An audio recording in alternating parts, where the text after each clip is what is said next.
बिस्मिल्लाहिर्रहमानिर्रहीम। अस्सलाम वालेकुम। Welcome to my YouTube channel. तो आज हम जिस टॉपिक पे बात करेंगे वो है जनरल याह्या खान और उनका इक़्तिदार। पाकिस्तान कैसे टूटा? 1971 में पाकिस्तान के टूटने की क्या वजूहात थी? किस बिना पर जनरल याह्या खान ने मुल्क को दो टुकड़ों में तकसीम किया? तो आज इसके ऊपर हम डिटेल से बात करेंगे। जनरल याह्या खान एक बहुत बड़े गद्दार थे जिन्होंने मुल्क को दो हिस्सों में तकसीम किया। तो जो लोग भी मेरी वीडियो पे फर्स्ट टाइम आए प्लीज़ वीडियो को लाइक शेयर और सब्सक्राइब कर दें और बेल आइकन पर ज़रूर क्लिक करें। Thank you. तो चलिए स्टार्ट करते हैं आज की वीडियो, जिसमें हम जनरल याह्या खान और उससे मुतालिक बात करेंगे। तो चलिए स्टार्ट करते हैं वीडियो को। ये कहानी एक ऐसे वक्त की है जब पाकिस्तान एक नाजुक दौर से गुजर रहा था। एक फौजी जनरल इक़्तिदार में आता है, हालात बिगड़ते हैं और बिला आखिर मुल्क दो हिस्सों में तकसीम हो जाता है। ये कहानी है जनरल याह्या खान की, मशरक़ी पाकिस्तान की और पाकिस्तान के टूटने की। तो सबसे पहले हम जनरल याह्या खान के मुतालिक कुछ जो है इब्तदाई मालूमात आपको देते हैं। जनरल याह्या खान फरवरी 1917 में पेशावर में पैदा हुए और ब्रिटिश इंडिया में उन्होंने शमूलियत इख्तियार की। उनका ताल्लुक पश्तून कबाइल से था और उनका ताल्लुक कुरैशी पठान ख़ानदान से था। सेंट जोसेफ कॉलेज दिल्ली से उन्होंने तालीम हासिल की। इंडियन मिलिट्री अकेडमी धरा धवान में शमूलियत इख्तियार की। फ़ौजी कैरियर दूसरी जंग अजीम में ब्रिटिश इंडियन आर्मी का हिस्सा रहे और बर्मा मौजूदा म्यांमार में खिदमत अंजाम दी। क़याम पाकिस्तान के बाद पाकिस्तानी फ़ौज में शामिल हुए और ब्रिगेडियर बने 1951 में। 1965 की पाक भारत जंग में कोर कमांडर रहे और 1965 की जंग के बाद पाकिस्तानी फ़ौज के सरबराह चीफ ऑफ आर्मी स्टाफ 1966 में पाकिस्तान फ़ौज के सरबराह बने, यानी कि 1966 में। सदर पाकिस्तान बनने का सफ़र मार्च 1969 को अयूब खान के मुस्ताफ़ी होने के बाद, यानी 25 मार्च को अयूब खान के मुस्ताफ़ी होने के बाद जनरल याह्या खान ने मार्शल लॉ लगाकर इक़्तिदार को संभाला। खुद को चीफ मार्शल लॉ एडमिनिस्ट्रेटर और सदर पाकिस्तान मुकर्रर किया। पाकिस्तान की पहली बराह रास्त आम 1970 में इंतखाबात करवाया, जिसमें अवामी लीग को भारी अक्सरियत मिली, जिसका ताल्लुक मुजीबुर रहमान से था। यानी कि मुजीबुर रहमान की पार्टी थी अवामी लीग, जिसको मशरक़ी पाकिस्तान और मगरबी पाकिस्तान दोनों जगह पे भारी अक्सरियत से ये शेख मुजीबुर रहमान की पार्टी कामयाब हुई। और इसके सिलसिले में जो है शेख मुजीबुर रहमान की पार्टी को जो है 1970 के जो आम इंतखाबात में इसको भारी अक्सरियत मिली और असूली तौर पे जो है शेख मुजीबुर रहमान को मुल्क का इक़्तिदार संभालना चाहिए था और उन्हें जो है प्राइम मिनिस्टर के ओहदे पे बड़ा जुमान होना चाहिए था। लेकिन पाकिस्तान की तारीख में पहली बार बालिग राय दही की बुनियाद पर इंतखाबात हुए, यानी कि एक साफ और शफाफ इंतखाबात हुए पाकिस्तान की हिस्ट्री के अंदर 1970 में। और इसके अंदर जो पार्टी जीती वो शेख मुजीबुर रहमान की पार्टी थी अवामी लीग। उसके बाद जो है सूबाई इख्तिलाफात को नज़रअंदाज कर दिया गया, यानी मशरक़ी पाकिस्तान के साथ सियासी नाइंसाफ़ी और अवामी लीग को इक़्तिदार ना देना सबसे बड़ी गलती साबित हुई। यानी कि जो एक बंदा मशरक़ी पाकिस्तान और मगरबी पाकिस्तान से जीता है उसको इक़्तिदार नहीं किया, बल्कि उसके साथ सरासर नाइंसाफ़ी की गई।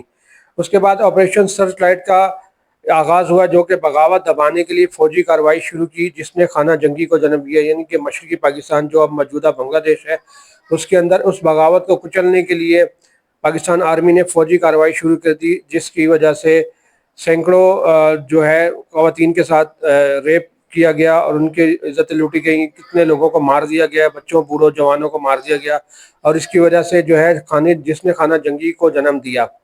उसके बाद जो है पाकिस्तान का टूट जाना, भारत की मदाखलत, भारत भी इसके अंदर शामिल था। यानी कि पाकिस्तान को तोड़ने के अंदर भारत की मदाखलत भी शामिल थी और अंदरूनी शोरश के नतीजे में पाकिस्तान दो हिस्सों में तकसीम हो गया।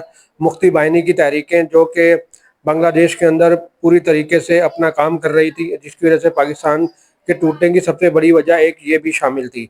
शख्सियत के पहलू, याह्या खान एक ज़हीन और मुनज़्ज़म फ़ौजी अफसर थे, लेकिन इनके किरदार पर शराब नोशी, औरतों से ताल्लुकात और बेअतदाली के इल्ज़ामात लगते रहे।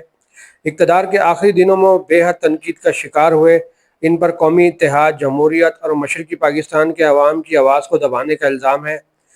इक़्तिदार का इख्तिताम, जो कि दिसंबर 1971 के बाद जुल्फ़िकार अली भुट्टो ने इक़्तिदार संभाला और याह्या खान को नज़रबंद कर दिया गया। बाद अदा वो अमली सियासत से मुकम्मल तौर पर बाहर। जनरल याह्या खान जो कि 1969 में अयूब खान अवामी दबाव की वजह से मुस्ताफ़िर हुए और जनरल याह्या खान ने इक़्तिदार संभाला और माशाअल्लाह मुल्क में नाफिज कर दिया। इनका वादा था कि वो मुल्क में जमहूरियत बहाल करेंगे, लेकिन हालात कुछ और ही रुख इख्तियार कर चुके थे। مشرقی پاکستان کا درد مشرقی پاکستان جو کہ آج کا بنگلہ دیش ہے کئی دہائیوں سے شکایت کر رہا تھا کہ ان کے ساتھ ناانصافی ہو رہی ہے، انہیں نظر انداز کیا جا رہا ہے، وسائل کی تقسیم غیر منصفانہ تھی اور سیاسی نمائندگی محدود تھی، ان کے دل میں بغاوت کے بیج بو چکے تھے۔ 1970 کا الیکشن جس میں یحییٰ خان نے ملک میں پہلے عام انتخابات کروائے، عوامی لیگ نے مشرقی پاکستان میں زبردست کامیابی حاصل کی اور قومی اسمبلی میں اکثریت حاصل کی۔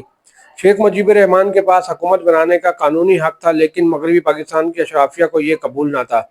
اقتدار کی کشمکش، ذوالفقار علی بھٹو جو مغربی پاکستان میں مقبول تھے، اقتدار شیئر کرنے پر تیار نہ تھے، یعنی کہ بھٹو جو ہے وہ بھی اس وقت جو ہے ایک طرح سے ان کا یہ خواہش تھی کہ شیخ مجیب الرحمان کو اقتدار نہ دیا جائے بلکہ مغربی پاکستان کے اندر جو ہے بھٹو صاحب خود قیادت کریں۔ تو یحییٰ خان کی قیادت میں فوجی اسٹیبلشمنٹ نے اقتدار منتقل کرنے سے انکار کر دیا، مشرقی پاکستان میں غصہ بڑھتا چلا گیا، بات چیت ناکام ہو گئی۔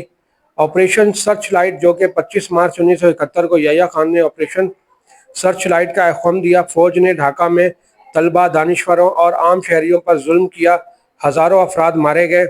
یہ ظلم مشرقی پاکستان میں آزادی کی تحریک کو مزید ہوا دے گیا۔ بھارت کی مداخلت یعنی کہ یہ خانہ جنگی جلد ہی ایک بین الاقوامی مسئلہ بن گئی۔ بھارت نے مشرقی پاکستان کے مہاجرین کو پناہ دی اور بعد میں براہ راست مداخلت کی۔ دسمبر 1971 میں بھارت اور پاکستان کے درمیان جنگ چھڑ گئی، جو کہ 16 دسمبر 1971 کے اندر پاکستان اور انڈیا کے درمیان جنگ چھڑ گئی مشرقی پاکستان میں، اور اس کی بدولت جو ہے پاکستان جو ہے مشرقی پاکستان وہ ٹوٹ گیا۔ 16 دسمبر 1971 کو پاکستان کی فوج نے ڈھاکہ میں بھارتی فوج کے سامنے ہتھیار ڈال دیے۔ جنرل نیازی نے 93,000 فوجیوں کے ساتھ سرنڈر کیا انڈیا کے آگے، یعنی کہ 93,000 ہمارے فوجی جو ہے وہ انڈیا نے ان کو جیلوں میں بھیج دیا اور سب نے ہتھیار ڈال دیے۔ جنرل نیازی یعنی کہ یہ جو جنرل یحییٰ خان تھے۔ مشرقی پاکستان الگ ہو کر بنگلہ دیش بن گیا، پاکستان ٹوٹ گیا۔ یحییٰ خان کا انجام یہ ہوا کہ یہ سانحہ یحییٰ خان کے لیے سیاسی موت ثابت ہوا، ان سے اقتدار چھین لیا گیا اور ذوالفقار علی بھٹو نے عبوری حکومت سنبھالی۔ یحییٰ خان تاریخ کے متنازع اور افسوس کردار بن کر رہ گئے۔ پاکستان کے ٹوٹنے کی کئی وجوہات تھیں، مگر قیادت کی ناکامی، سیاسی ضد اور طاقت کے غلط استعمال نے اس المیہ کو جنم دیا۔ جنرل یحییٰ خان اس کے بعد یعنی کہ مشرقی پاکستان کے ٹوٹنے کے بعد جو ہے وہ اقتدار سے باہر ہو گئے اور انہیں باہر کر دیا گیا۔ اس کے بعد اقتدار بھٹو نے سنبھالا اور ملک میں عام انتخابات کروائے، اور بھٹو کو جو ہے وہ انہوں نے باقاعدہ طور پر اس ملک کو کنٹرول کیا۔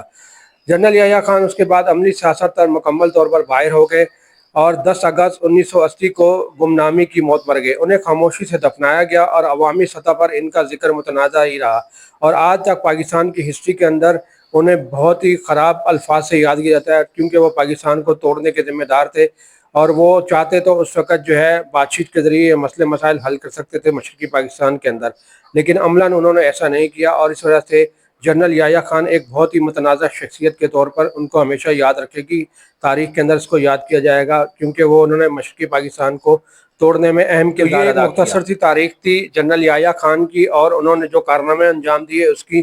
تو ویڈیو آپ کو کیسی لگی؟